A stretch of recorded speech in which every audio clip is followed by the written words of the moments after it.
जम्मू कश्मीर के डोडा में सियासत का माहौल इन दिनों पूरी तरह से गरमाया हुआ है। आम आदमी पार्टी के विधायक महराज मलिक की गिरफ्तारी ने पूरे इलाके में हंगामा बरपा दिया है। पब्लिक सेफ्टी एक्ट के तहत उनकी गिरफ्तारी के बाद सड़कों पर विरोध प्रदर्शन का सिलसिला थमने का नाम नहीं ले रहा। गंडोह से लेकर डोडा तक लोग अपनी आवाज बुलंद कर रहे हैं और उनकी रिहाई की मांग कर रहे हैं। इस गिरफ्तारी ने न सिर्फ कानूनी बल्कि सियासी तौर पर भी तूफान खड़ा कर दिया है। आखिर क्या है महराज मलिक की गिरफ्तारी का पूरा मामला, क्यों उठ रहे हैं पब्लिक सेफ्टी एक्ट पर सवाल और इस मुद्दे पर जम्मू कश्मीर के बड़े सियासी चेहरों की क्या राय है? आइए इस खास रिपोर्ट में हम आपको ले चलते हैं सियासी घमासान की तह तक। क्या है पूरा मामला, किसने क्या बयान दिया है, देखिए इस खास रिपोर्ट में।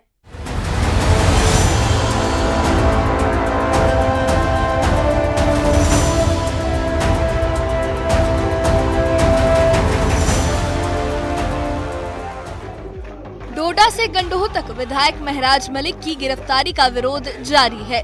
बड़ी संख्या में लोग सड़कों पर उतर आए और जगह जगह प्रदर्शन किए। प्रदर्शनकारियों ने उनकी तुरंत रिहाई की मांग उठाई। इसी दौरान गंडोह में पुलिस और भीड़ के बीच झड़प हो गई। आरोप है कि एसएचओ प्रदर्शनकारियों को रोकने पहुंचे थे, तभी उन पर धारदार हथियार से हमला किया गया। घायल एसएचओ को तुरंत जीएमसी डोडा में भर्ती कराया गया, जहां उनका इलाज चल रहा है। गिरफ्तारी के बाद सियासी हलकों में भी प्रतिक्रियाएं तेज हो गई हैं। जम्मू कश्मीर के मुख्यमंत्री उमर अब्दुल्ला ने कहा कि महराज मलिक पर पीएसए लगाना गलत है। उन्होंने आरोप लगाया कि बेगुनाहों को परेशान किया जा रहा है, लोगों को थाने बुलाया जा रहा है और ये सब लोकतांत्रिक मूल्यों के खिलाफ है। अब क्या किया उसने पीएसए के लायक, मेरी समझ में नहीं आता ना। अब इतना सख्त कानून आखिर किया क्या बताएं? कहीं पे हालात बिगड़ गए, कहीं पे क्या पथराव हुआ, कहीं पे माहौल बिगड़ा। उल्टा जिन लोगों ने यहाँ माहौल बिगाड़ा, जिन लोगों ने हमारे मजहबी जज्बातों के साथ खिलवाड़ किया, जिन लोगों ने हजरत बल में जो है माहौल बिगाड़ा, वहाँ पे तो कुछ नहीं। बेगुनाह लोगों को यहाँ तंग किया जा रहा है, थानों में बुलाया जा रहा है, पूछताछ की जा रही है। लेकिन जिन्होंने हमारे मजहबी जज्बातों के साथ खिलवाड़ किया, उनके खिलाफ कोई कार्रवाई नहीं। एमएलए साहब ने अगर कोई गलती की हो तो वो असेंबली में सुधारा जा सकता है, वो स्पीकर साहब की निगरानी में उसको जो है दुरुस्त किया जा सकता है। पीएसए जैसा कानून उसके खिलाफ नहीं लगाया जाना चाहिए था। इससे हमारी जो लोगों में जो जमहूरियत पे एतबार है, वो एतबार कम होगा। आम आदमी पार्टी के नेता संजय सिंह ने भी सरकार पर सवाल खड़े किए। उन्होंने कहा कि अगर किसी कानून का उल्लंघन हुआ है तो उसी कानून की धाराओं में कार्रवाई होनी चाहिए, लेकिन पब्लिक सेफ्टी एक्ट लगाना नाइंसाफी है। संजय सिंह ने साफ कहा कि आम आदमी पार्टी इस मुद्दे को सड़क से लेकर सदन तक उठाएगी। ये एक प्रकार से घोर तानाशाही है और एक चुने हुए जनप्रतिनिधि के ऊपर पीएसए जैसा कानून लगाना, ये मैं समझता हूँ कि डेमोक्रेटिकली इलेक्टेड एक जनप्रतिनिधि के अधिकारों का भी हनन है और लोकतंत्र में तानाशाही का उदाहरण है। तो उसकी लड़ाई हम लोग लड़ेंगे। जम्मू कश्मीर विधानसभा के स्पीकर अब्दुल रहीम राठौर ने भी न्यूज 18 से खास बातचीत में इस मामले पर सफाई दी। उन्होंने कहा कि किसी भी विधायक की गिरफ्तारी की मंजूरी देना उनके अधिकार क्षेत्र में नहीं है। उनका दायित्व सिर्फ सदन को इसकी जानकारी देना है। राठौर ने ये भी कहा कि उनके खिलाफ झूठ फैलाया जा रहा है और ये सब राजनीतिक फायदे के लिए किया जा रहा है। किसी भी ऑनरेबल मेंबर के अरेस्ट का सवाल है, उसमें स्पीकर का कोई रोल नहीं होता।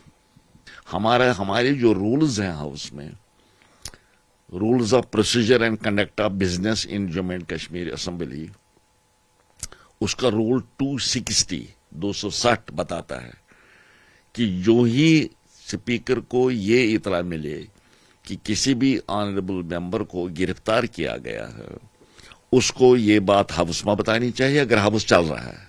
अगर हाउस नहीं चल रहा है तो फिर ये मेंबरान तक पहुंचाना जरूरी है। यानी ये लाजमी बना दिया गया है कि स्पीकर को ये बात मेंबरान तक पहुंचानी है कि फलान ऑनरेबल मेंबर को गिरफ्तार किया गया। ऐसा ही हमने किया। जो ही हमें कल इतला मिली कि इमरान मलिक साहब को गिरफ्तार किया गया है, तो हमने ये बात मेंबरान तक पहुंचा दी। एक बुलेटिन इशू हुआ असेंबली का कि इस तरह से इतला मिली है डिस्ट्रिक्ट मजिस्ट्रेट डोडा से कि इमरान मलिक साहब को गिरफ्तार किया गया है पीएसए के तहत। ये आई तो हमने भी, बस ये तो लाजमी था, जरूरी था, ये रूल में जरूरी बनाया गया है, लाजमी बना दिया गया है कि इतला मेंबर तक पहुंचानी। बाकी किसको गिरफ्तार किया जाता है, किसको गिरफ्तार नहीं किया जाता, इसमें न स्पीकर का कोई रोल होता है, न असेंबली सेक्रेटरी का कोई रोल होता है। महराज मलिक की गिरफ्तारी पर बीजेपी प्रदेश अध्यक्ष सत शर्मा ने भी टिप्पणी करने से इनकार कर दिया। उन्होंने कहा कि बीजेपी ऐसे मामलों पर कुछ नहीं कहना चाहती जहां अभद्र भाषा का इस्तेमाल किया गया हो। सत शर्मा ने कहा कि अभद्र भाषा किसी भी तरह सही नहीं है और ये बिल्कुल गलत है। जो लोग संविधान की शपथ लेते हैं उनको संविधान के कई चीजों का अक्षरश जो है वो पालन करना चाहिए।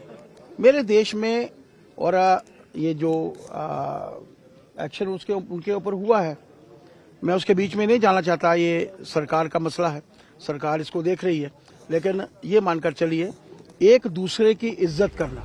डोडा विधायक महराज मलिक पर पीएसए की कार्रवाई को लेकर कांग्रेस महासचिव जीए मीर ने इसे नाजायज बताया। वहीं बीजेपी सांसद गुलाम अली खटाना ने कहा कि एजेंसियों के पास पूरी जानकारी होती है, लेकिन विधायक की ओर से इस्तेमाल की गई भाषा बिल्कुल भी ठीक नहीं थी और अपनी बात रखने के लिए उनके पास और भी रास्ते थे। विधानसभा का अगला सत्र अक्टूबर में बुलाया जाएगा और तब ये मुद्दा सदन में और भी जोर पकड़ सकता है। वो हम समझते हैं कि वहाँ पर भी जो इंसिडेंट हुआ है, लैंग्वेज विधायक जी ने यूज़ किया है, उसको कोई सिविलाइज्ड सोसाइटी एंडोर्स नहीं करती है। मत जिस तरह से सेफ्टी एक्ट लगाया गया है, इसको भी कोई एक्सेप्ट नहीं कर रहा है कि इतना बड़ा मामला नहीं था कि आप एक इलेक्टेड नुमाइंदे को सेफ्टी एक्ट में बंद करोगे। ये सीधे एक ऑर्गेनाइज्ड तरीके से एक बुलंद आवाज़ को बंद करने का एक तरीका है। अभी शुरुआत है, पता नहीं आगे आगे कहाँ ले चलना। कोई लेजिस्लेटर अनपार्लियामेंट्री लैंग्वेज इस्तेमाल करता है, जहाँ उसमें बाधा डालता है, जहाँ सिक्योरिटी, जहाँ पीस का थ्रेट है, तो इसका एक ग्रिड होता है, सिक्योरिटी एजेंसीज होती हैं, एक मैकेनिज्म है स्टेट्स में, यूटीज में, तो वो उनको ज़्यादा असेसमेंट होती है। डोडा के विधायक महराज मलिक की गिरफ्तारी अब सिर्फ कानूनी मसला नहीं रह गया है, ये सियासत का बड़ा मुद्दा बन चुकी है। विरोध प्रदर्शनों से लेकर नेताओं के बयानों तक और पीएसए को लेकर उठते सवाल, सब मिलकर इसे जम्मू कश्मीर की राजनीति का अहम मोड़ बना रहे हैं। Bureau report, news 18। डोडा के विधायक महराज मलिक की गिरफ्तारी ने जम्मू कश्मीर की सियासत को एक नया मोड़ दे दिया है, एक नए मोड़ पर ला खड़ा किया है। पब्लिक सेफ्टी एक्ट के तहत हुई इस कार्रवाई ने न सिर्फ आम आदमी पार्टी को सड़क से सदन तक संघर्ष का ऐलान करने पर मजबूर कर दिया है, बल्कि विपक्षी दलों के नेताओं ने भी इस पर तीखी प्रतिक्रियाएं दी हैं। सड़कों पर विरोध, पुलिस और प्रदर्शनकारियों के बीच झड़प और सियासी बयानों का दौर, ये सब मिलकर डोडा को सियासत का नया केंद्र बना रहे हैं। हमारे वीर जवानों और पुलिसकर्मियों की सुरक्षा के साथ साथ लोकतांत्रिक मूल्यों की रक्षा का भी सवाल इस मसले ने खड़ा कर दिया है। क्या ये मामला आने वाले विधानसभा सत्र में और तूल पकड़ेगा? इस बारे में आपकी क्या राय है? हमें कमेंट बॉक्स में अपनी राय जरूर बताइए और इससे जुड़े अपडेट्स के लिए और ऐसी ही खबरों के लिए हमारे चैनल के साथ बने रहिए। हमारे चैनल को सब्सक्राइब करिए। शुक्रिया।